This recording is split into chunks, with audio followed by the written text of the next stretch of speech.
kind of to be expected maybe, because Afghanistan is, and I hadn't been back in 3 years, so this is a kind of new look back for me. And then the next piece, I don't know, I do have an interest in India, but we'll see. Right. Jon, the first question is, what according to you is Che's legacy in today's world?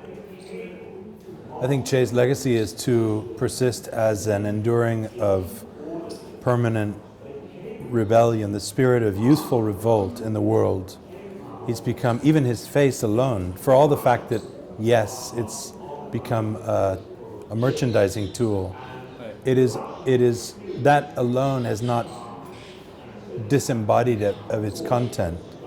Che's face endures as a universal symbol of defiance against the status quo at its most basic level. That's how people all around the world understand it. Pakistani lorry drivers put it on their mud flaps of their trucks. And beyond the kind of superficial symbolism, I think Che's life story, his life and death story, has become a kind of an archetype for insurrectional experience. You know, he is a paradigm. He is a role model for others to follow, and irrespective of credo and ideology, in fact. Although, of course, he has particular appeal to secular, atheist, Marxist-influenced people. In a sense, Che represents defiance against any established status quo, and the possibility of the individual to then, in a collective, change society. I mean, that's what Che personified. Yeah. Besides for in Latin America, in other insurrections around the world, have there been places where you've seen Che being followed in this way? Or yes. People talking about Che? Many And have there been any unlikely places where you didn't expect it and you went there and you were surprised? You have covered a lot of insurrections. I've seen sort of mini Che's. Right. You know, usually they don't live up to the ideal, but people who, at the most normal is to see someone who wears a beret and a beard and consciously tries to emulate the look of Che. Right. We see this quite a bit. Right. I was watching the film of Carlos the Jackal the other day, made in France, but it's quite realistic, and there was a period in which Carlos himself began wearing, and Carlos, the urban terrorist, urban guerrilla, I guess I should say, began wearing a beret and sunglasses and a scraggly beard. It was the look. Right. And the Black Panthers famously did. Right. However, you know, and Massoud, Ahmed Shah Massoud, Right. who was in fact the Afghan leader I was referring to earlier, Yes. who was very conscious of Che and admired him, went through his beret wearing period and didn't look unlike him. He was a more scrawny, perhaps, version. Right. But he didn't look unlike him. But I think that, yes, guerrilla leaders ever since have been aware of the power of charisma and the possibility that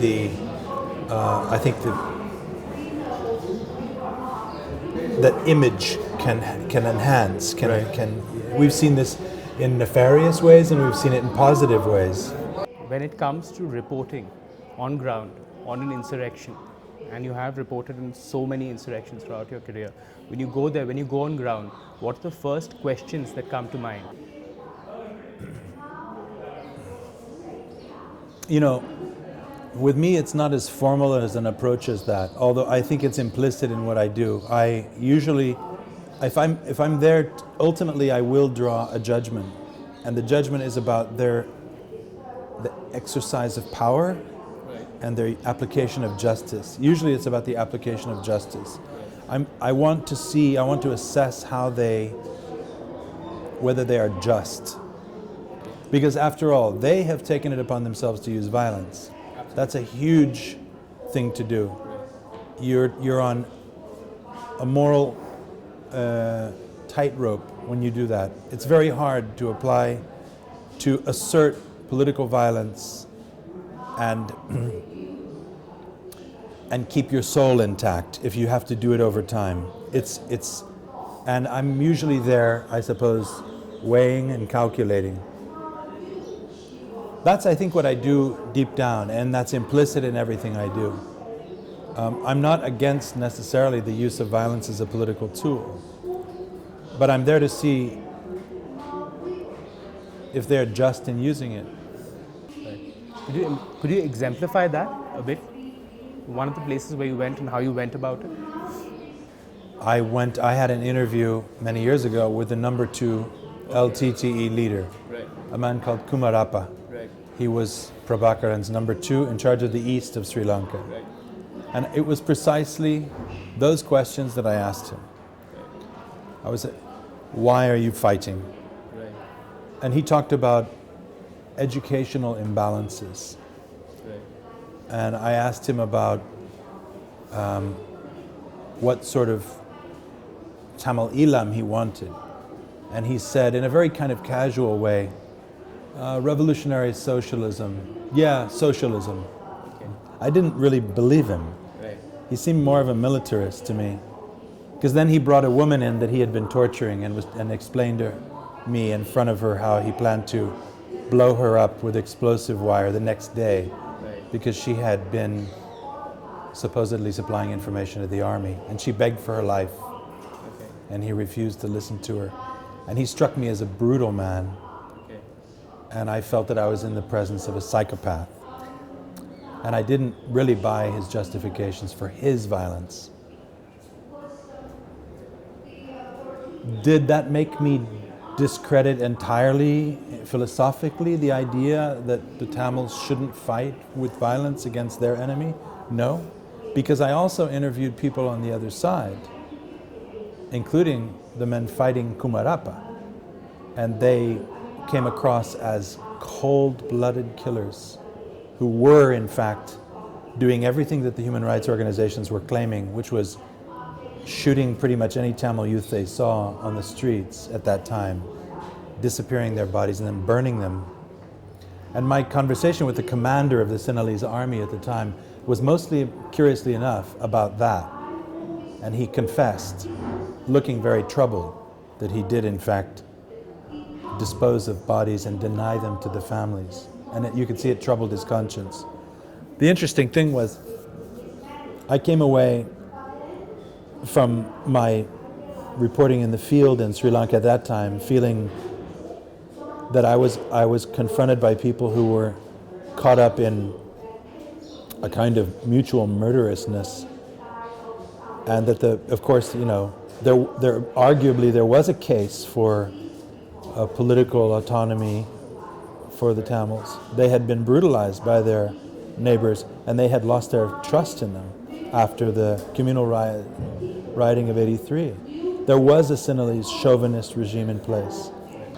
By contrast, for instance, I felt that when I was with Marcos, I felt that I was in the presence of a man of healthy mind who had chosen violence with great, after a lot of soul searching. And he had used violence, but very sparingly. And as a result, when you decide on what to write, be it a book or an article, do you normally take a look at what else has been written on that subject and then say, okay, here's a void, here's what's not being talked about, here's what I must talk about because someone must talk about it? Or do you go about it with a very holistic perspective saying, okay, I want to say more or less, I want to sum up the situation, I want to put out whatever there is to put out on this? What's your approach? Yeah, usually I've followed my instinct without many practical considerations. Right. And in the end, for instance, I decided to write about Che primarily because I was interested in him. And as I went forward and began inquiring about the possibility of convincing editors and so on, they began to realize there hadn't been a book. So there was a kind of positive synergy. And I began to realize that I was filling a void. But in fact, and before I committed myself, I was aware that it was something that, first of all, that I wanted to spend several years to do, and that it was original enough and worthwhile enough to make it worth my while and to do. I didn't want to do something for the sake of writing a book to sell a book.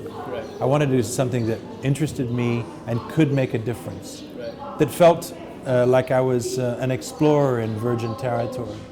And that's usually what it takes for me. Again, the same thing. I was fascinated by the enigma surrounding Saddam's power initially, which is what drew me to Iraq. And then I wanted to see this society, I wanted to know it better. And it was interesting because in the war against the city, the bombing of Baghdad, the city began to unveil itself to me. It was a strange way to know a society. And John, what sea changes have you seen when it comes to conflict reporting in the last decade or so? Conflict reporting is something that has evolved, and you've been a part of it for quite a while. Yeah. So what sea changes have you seen in conflict reporting? There's more of it, but I'm not sure. There's more conflict reporting now, but I'm not sure we're any more edified by it. It's very niche oriented. There's a whole, if you look at the Iraq books or Afghan books, and there's now heaving book stands with these books. There are definitely various types. There's the kind of American soldier at war, I feel your pain books of the soldier, aimed at sort of kind of humanizing the soldier and Charlie Company, poor Joe, only 19, got killed. And it's a way of, it's good, if a good storyteller does it, it's a valid story. Does it tell us anything particularly about the place, the foreign culture in which he was fighting? No. There's, I think, for all of the, and there are wonderful, even literary creations on these modern conflicts. Very few help us understand the conflict itself, which continues to bedevil us. And I think it's perhaps, if I was going to criticize, I would say that's my criticism, is that we don't look beyond the individual experience. Ultimately, it's somehow ego gratifying to feel our own pain or the next person's, but not, it's, oh, the trauma we've been through, oh, look at my battle scars. And I think, looking at my own country, it's a criticism I have. By and large, Vietnam, where America was for 13 years and lost 57,000, every American can tell you we lost 57,000 soldiers. Very few Americans can tell you that between 2 and 3 million Vietnamese died at our hands. In other words, we killed them. We helped them die. It's simply not part of my country's narrative. Very few people know that. Why is that? Is it because most of the books that were written were about, oh, I had to kill those people and I feel so bad for that. Look at my pain. What about those people you killed? It's not there. What about the movies, the popular culture that was erected around the Vietnam experience?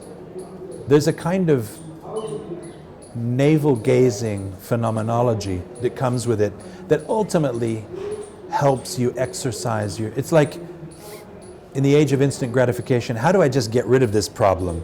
Well, here's how you feel good, Be as confessional as you can, and then, and we'll all weep with you, sing Kumbaya, and then you can go off and feel fine. And, and go and buy the next Apple computer and hunky-dory, and we'll all be happy together.